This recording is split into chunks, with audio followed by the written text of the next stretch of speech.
নবীর উপর দুরূদ শরীফ পড়েন আর মনে মনে আরজি করেন, ইয়া রাসূলুল্লাহ আমরা তো আপনাকে দেখি নাই, না দেখে দেখে আপনাকে ভালোবেসেছি। ইয়া রাসূলুল্লাহ আমরা তো আপনাকে দেখি নাই, না দেখে দেখে আপনাকে মহব্বত করেছি। ইয়া রাসূলুল্লাহ আমরা তো আপনাকে দেখি নাই, না দেখে দেখে আপনার উপর দুরূদ ও সালাম দিয়েছি।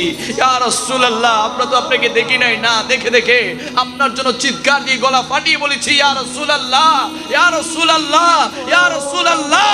আমার নবী বলে, উম্মত দুনিয়ার জমিনে যদি আমি নবীর প্রতি যারা পরিমাণ প্রেম ভালোবাসা থাকে, আমি নবী তোমার লাশটাকে রিসিভ করার জন্য হলেও কবরে চলে আসবো। যদি বলি না সুবহানাল্লাহ, ওই নবীকে আমরা ভালোবাসবো তো? আওয়াজ বলি না, ভালোবাসবো তো ইনশাআল্লাহ, বলি না? এই জন্য নবীর প্রেম আমাদের কাছে সর্বশ্রেষ্ঠ, ঠিকই না? আমাদের কাছে সর্বশ্রেষ্ঠ হচ্ছে নবীর প্রেম। দুনিয়া তুচ্ছ, নবীর প্রেম শ্রেষ্ঠ, ঠিকই না? এই জন্য সুন্নিরা নবী নবী করে, নবী নবী করবে, নবী নবী বলতে বলতে কবরে গিয়ে নবীর নূরানি চেহারা দেখবে। সুবহানাল্লাহ।